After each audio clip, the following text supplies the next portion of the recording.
네, 생활에 필요한 법률 상식을 판결을 통해 알아보겠습니다. 네, 친절한 판사들 시간인데요. 먼저 오늘의 주제를 영상으로 확인해 보시죠. 주차장 이용을 두고 아파트 입주자와 상가 입주자 사이에 갈등이 빚어졌습니다.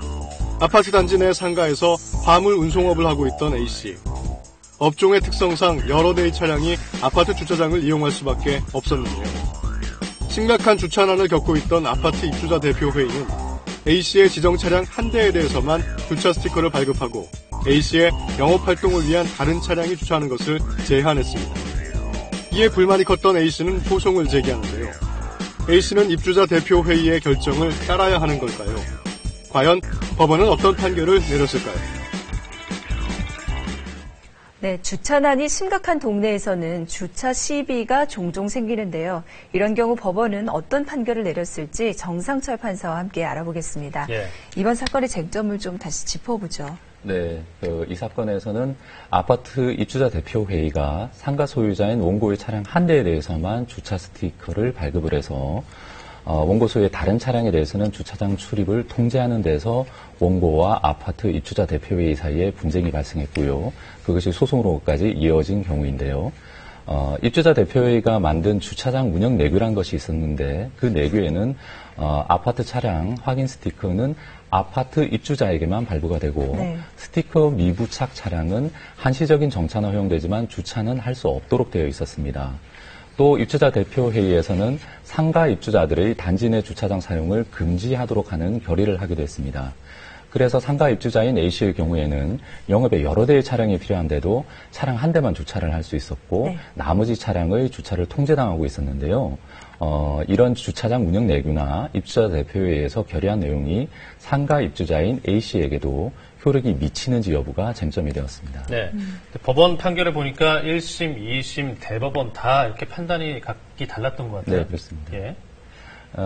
그 내용을 좀 설명을 드리면요. 먼저 1심 재판부는 A씨의 손을 들어주었습니다. 차량 한 대에 대해서만 주차를 허용하는 입주자 대표회의의 결의라든가 주차장 운영 내규 효력이 상가 입주자인 A씨에게는 미치지 않는다고 본 것입니다. 그런데 항소심 재판부는 1심 재판부와 조금 다르게 판단을 했습니다. 입주자 대표회의가 A씨 소유 차량 중 한 대에 대해서만 주차를 허용한 것은 잘못이지만 A씨가 비록 상가 입주자로서 단지 내 주차장을 사용할 권리가 있다고 하더라도 주차난이 심각한 아파트 단지에서 무제한적으로 권리가 인정될 수는 없다고 봤습니다. 따라서 원고 A씨 소유 차량 중에서 지정된 2대에 대해서는 주차 스티커를 발급받을 수 있고 그 외의 차량은 주차를 할 수 없도록 하는 것이 적절하다고 판단을 했습니다. 예. 그런데 대법원은 다시 항소심 판결을 뒤집어서 A씨의 손을 들어주었는데요. 원고 A씨는 자기 소유 차량들을 차량 대수에 제한 없이 아파트 단지 내에 주차시킬 수 있는 권리를 가진다고 판결을 했습니다. 네, 그러니까 1심 재판부의 판단과 이제 대법원이 같은 맥락으로 가고 있었네요. 그렇습니다. 근데 이렇게 대법원이 원고의 손을 들어서 그러니까 다시 표현하면 차량 대수와 관계없이 단지 내 주차장을 사용할 수 있다 이렇게 본 이유는 뭔가요? 네. 이 아파트 단지는 아파트 7개 동과 상가 1개 동으로 이루어져 있었는데요. 단지 내 대지가 아파트와 상가의 공용 대지가 되고 있었습니다. 그래서 아파트와 상가의 소유자들이 단지 내 대지 전부를 공동 소유하고 있는 관계인데요. 대법원이 이런 경우에는 집합건물법에 따라서 아파트나 상가의 구분 소유자들 각자는 특별한 사정이 없는 한 단지 내 대지 전부를 용도에 따라서 적법하게 사용할 권리를 가지는 것으로 보고 있습니다. 네. 그렇기 때문에 상가의 소유자인 A씨도 아파트 주민들과 마찬가지로 단지 안의 주차장을 사용해서 자신의 차량을 주차할 수 있는 권리를 가지게 되는 것입니다. 다만 아파트와 같은 경우에는 입주자들이 공동주택 사용을 합리적으로 조절하기 위해서 관리 규약이나 결의를 통해서 대지 사용권을 제한할 수도 있는데요. 그런데 문제는 이 아파트의 입주자 대표회의는 상가 건물 소유자들 제외한 7개동의 아파트 입주자들로만 구성되어 있었습니다. 그리고 관리구역이나 주차장 운영 내규도 모두 상가 건물 소유자들 제외한 입주자 대표회의에서 만들어졌습니다. 네. 그렇기 때문에 이 아파트의 관리규약이나 주차장 운영 내규 그리고 또 입주자 대표회에서 한 결의의 효력이 상가 건물 구분 소유자인 A씨에게는 효력을 미치지 않는다고 본 것입니다. 예.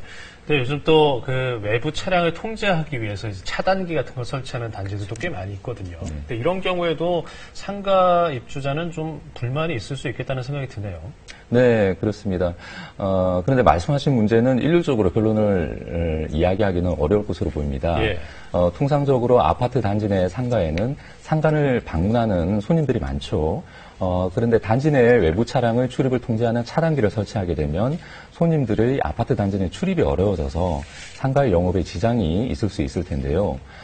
이 점에 관해서 대법원의 판례는 상가 건물과 상가 건물 부속 주차장의 위치나 이용 관계, 또 단지 내 출입을 통제하는 방식이라든가, 또 아파트와 상가 건물 부근의 지리적 상황, 그리고 출입을 통제하는 데 따라서 아파트와 상가 건물 입주자들이 어떤 이해득실을 가지는가 하는 이런 사정을 종합적으로 고려해서 케이스 바이 케이스로 판단해야 한다는 입장입니다. 네. 구체적으로 예를 말씀을 드리면 상가 건물 구분 소유자들에게는 단지 내로 출입할 수 있는 주차카드를 2개씩 발급을 해주고, 또 경비원이 방문 차량의 차량 번호를 확인하기는 하지만 상가 건물 내 상점 이용자들도 단지 내로 자유롭게 출입을 할 수 있도록 한 경우에는 외부 차량의 출입을 통제하는 차단기를 설치했다고 하더라도 상가 건물 구분 소유자들의 대지 사용권을 침해한 것은 아니다라고 본 판례가 있습니다. 예.